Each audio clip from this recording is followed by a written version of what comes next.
But what happens if you own a little oil company or a little trucking company? Let's say you have a little truck and you have a contract to drive your truck with gasoline over the border from Alberta into BC. There's a little town called Golden, BC. It's so pretty. It's a little town just near the Alberta border.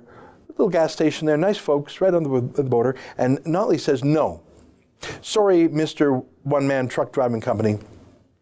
If you honor your legal contract to deliver gasoline to Golden, BC, if you honor your word as a businessman, you will be breaking our new law.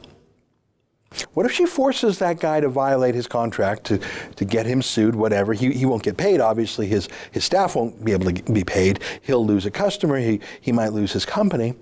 What about him? Well, there's not a word in this bill about compensation. It's really expropriation, isn't it? Taking away your business without a dime in return. That's illegal, of course. If you dare to defy her, though, watch out. Let me quote from the penalty section of the law. A person is guilty of an offense under subsection 1 is liable in the case of a corporation to a fine of not more than $10 million for each day or part of a day on which the offense occurs or continues, and in the case of an individual to a fine of not more than $1 million for each day or part of a day on which the offense occurs or continues. $1 million a day for a person, $10 million a day for a company. Hey, I think I know who wrote this. You know, there's a crackpot MLA in Notley's government named Rod Loyola. This is really him. Long live Hugo Chavez. Long live the values that he stood for. Compañero Presidente Hugo Chavez. That's him. But even Hugo Chavez gave more rights and more compensation to the oil companies he expropriated. Look it up.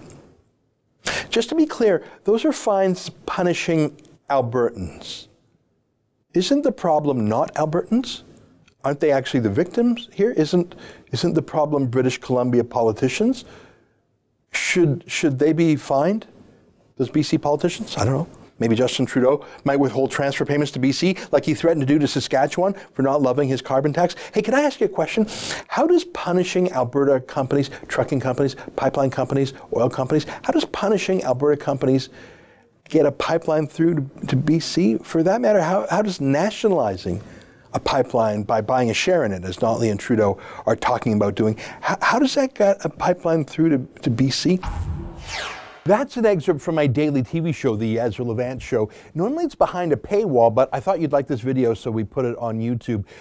If you want to subscribe to watch the daily show every day, including always 2 interviews a day, and I read my hate mail, just click on this screen and become a premium member.